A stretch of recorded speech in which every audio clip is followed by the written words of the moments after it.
going, everybody? Coach Braden here with Look Like You Lift, and this is going to be kind of a fun video. We're going to go through a lower body workout, talk about my new training split, and talk about the new goal moving forward. So in the last video, we talked about how I've been pretty much stuck at the same weight for a couple weeks and at already very low calories. And so what we decided to do is move into a reverse diet. Now, what are some of the indicators of either needing a diet break or a reverse diet? Well, for me, I knew that my metabolism wasn't running very high because my energy throughout the day was starting to drop.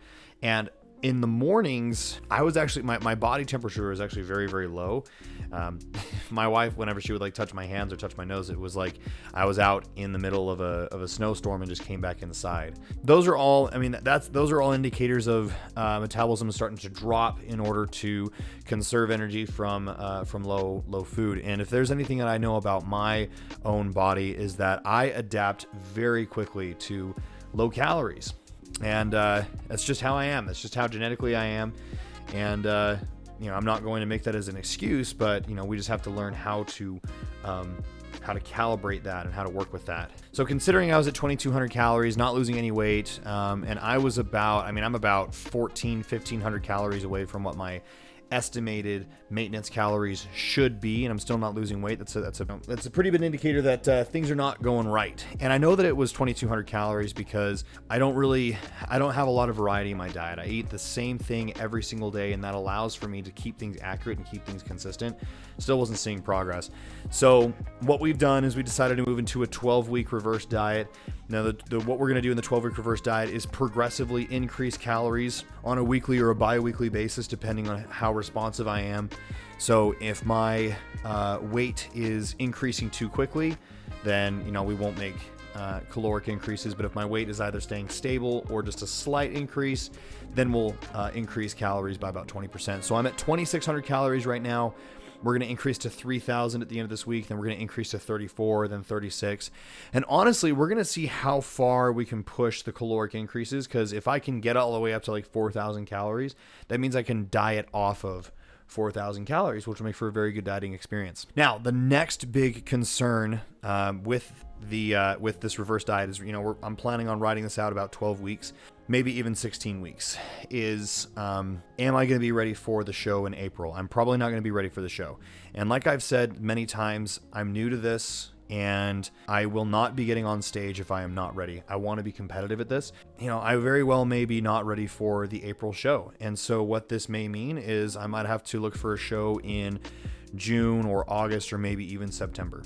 So, which is just the reality of the matter. I want to make sure that I'm going into this as with minimal misery as possible. I know that, competition prep is stressful on the body, and it's stressful on, social life and energy and whatnot. But, if I don't want to be, if I'm competing in 30 weeks, I don't want to be miserable right now and miserable for the next 30 weeks. I don't think myself or my marriage can handle that. So we're going to do things the right way. We're going to build metabolism back up, get metabolism running as high as possible as we possibly can, and then we can pull calories away from there. And that's kind of the big thing that I do with my clients as well, is take them into a reverse diet or a diet break to get metabolism back where it needs to be, instead of trying to unnecessarily beat our head against a wall and try to drop calories lower than we need to. With this new goal and with this new mindset moving forward, we decided to also make some big changes to my training. So now that we're going to have a lot more calories coming in, calories are going to be pushed pretty high, we decided to change, we decided to move into an upper-lower split because I grow very quickly. I've seen a lot of results from an upper-lower split. So my ex-coach that I was originally with, we'll talk about that here in a second, he had me on a push-pull legs, where Monday was push, Wednesday was pull, and then Friday was legs. It was enjoyable, but I didn't see much growth from that, and so I'm taking this opportunity of more calories, more energy, and increased recovery ability to go back to an upper-lower split, ride that out, and try to get as big as we possibly can on such high calories. So now, kind of going to the next elephant in the room. I had a coach that was going to be helping me getting ready for my show, and I parted ways with him a while back. I'm not going to name names. I took down the video introducing who he was. There was absolutely nothing wrong with him. We didn't see eye to eye. I didn't agree with the drugs that he wanted me to start taking, and I didn't agree with you know, a lot of his principles when it came to nutrition or training. Still think he's a great guy. Still think he's a great bodybuilder. I just didn't see this working out. And that's a big thing when you guys are looking for a coach is you need to like your coach. You need to like the person that you're working with. And you should agree with what they're talking about. So if they go in and they're not able to explain exactly why they have you doing certain things, or they get defensive over certain things, or if they just say, you know, do this because I tell you to, you know, you have every right to question their authority. You have every right to question their methods. Even me, like, I encourage people to question what I'm doing with them. It's a learning opportunity. It's an opportunity for me to also refresh on my own knowledge, right? So anyway, so again, there's no harm against him, you know, no bad blood. I just decided to part ways with him.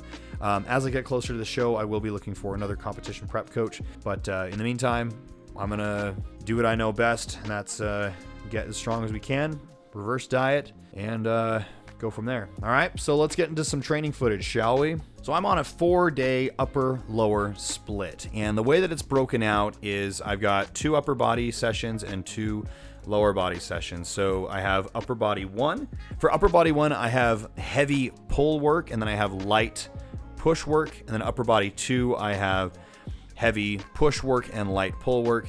And then lower body is pretty much a combination of both heavy and light on both days. Yeah, so in the way that it's kind of broken down is I'm still going heavy on every single set. I'm still pushing every single set to failure. The rep range is really just the different factor here. So, you know, with your deadlift and row and curl, they're low rep range. So you have a top set and you have a back off set. So the top set is considered like the heavy set, where things, that's the most weight that you're going to be pushing. And then you back off about 20%. And do more reps from 10 to 12 reps. Then with your light work, we're going from 12 to 15 to 15 to 20. So we're still going heavy here. We're still going to failure, but we're looking for more metabolic stress as opposed to mechanical stress. So that's why that's broken up like that. So my calf work, I've got RP, which means just rest pause. So, you know, having, you know, your first set being 20 reps, taking that to failure, taking 6 deep breaths, and then going to a second subset, taking 6 deep breaths, and going to a third subset, going to failure. So it should go without saying every single one of these sets is going to be taken to failure, regardless if it's a top set or a back off set. I can do another video talking about why I believe so heavily in failure training, high intensity training. So yeah. So anyway, now once we start to kind of ride out this course, we'll throw in an additional day. So it'll have upper body 1, 2, and 3, and then lower body 1, 2, and 3. And then we'll add it in another day. So you'll have 4 upper bodies and 4 lower body days. But right now it kind of looks like Monday, upper body 1, Wednesday, lower body 1, Friday, upper body 2, Saturday, lower body 2. So it's kind of Monday, Wednesday, Friday, Saturday. So the only reason why I have Monday, Wednesday, Friday, Saturday is because I don't like training during the work week. I like to get my work done. And so I'd rather have 3 days of training during the work week and then a day of training on the weekend. So that's how I have that broken up. So now let's go ahead and get into, so I just have my top sets filmed of these exercises. Okay, so we've got Romanian deadlift first. Top set of Romanian deadlifts here. So 315 on the barbell, using straps, belting up. So controlling the descent nice and long. Now, the big misconception that I see a lot when it comes to Romanian deadlifts is you think too much about trying to bend over and stand up. That's not the movement. Actually, what's initiating the movement is reaching back with the hips as far as I possibly can, and that's what causes the descent in the movement. This is my first time doing this round of exercises, and so I haven't gone to complete failure on everything just yet. I'm trying to leave 1 rep in the tank for now, build up a couple sessions, and then we can actually go to full out failure. Next exercise we have is the hack squat. Again, just the top set here. Similar to the Romanian deadlift, we're controlling the negative as long as we can and then exploding out of the hole. So now the way that I like to track weight is I don't know how heavy the sled is, and so I don't write down the weight of the sled. With a barbell, I know that the entire weight is 315, but I don't know the weight of the sled. So the way I write out my weight is it's plus how many plates on one side, right? So there's 3 plates and a 5 on each side on this hack squat. So I write down plus 140, which means I added 140 pounds to each side of the sled. So biggest thing is just controlling the negative here And that's it. So I always like to start with big compound work first and then move into the more isolated stuff. So coming up is the leg extension.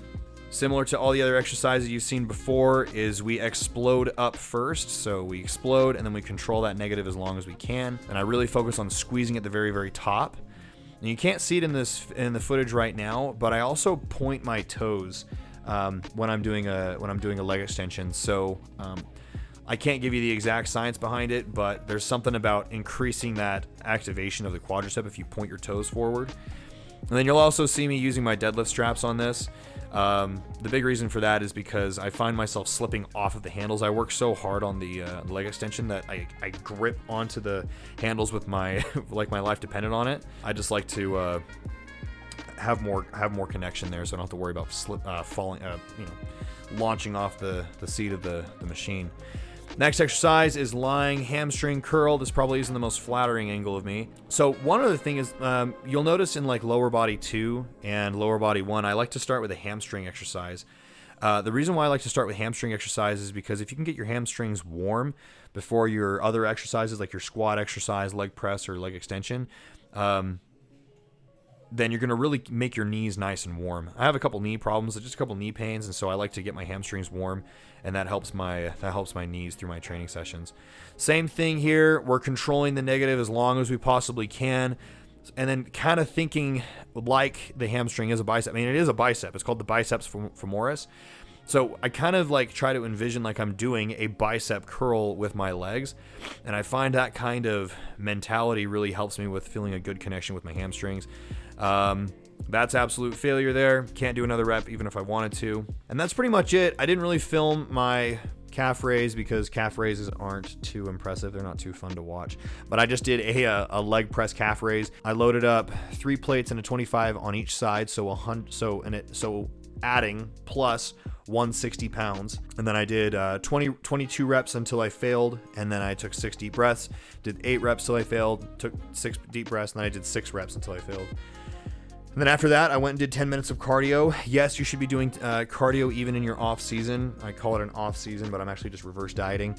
I'm a big fan of cardio for heart health, and so I just do 10 minutes. I start at a really high incline, just walk at 3 miles an hour, and then every minute I drop 1% on the incline. I really enjoy that. So that's on like lower body days, and then upper body days I actually go for a run. I actually really enjoy running, so that's what I've been doing. Anyway, yeah, so that's pretty much kind of an update on the training side of things, the reverse diet side of things. Like I said, I realize that we'll probably have to push the show out because of what I'm doing here, but this is all with the intention of having a much more enjoyable prep experience, dieting on more calories, and practicing what I'm preaching. So anyway, guys, thank you so much for watching this. If you have any questions, feel free to reach out to me. Drop your comments, drop your questions in the comment section. Then let me know what other videos you want to see from me, and we'll go from there. See you in the next one.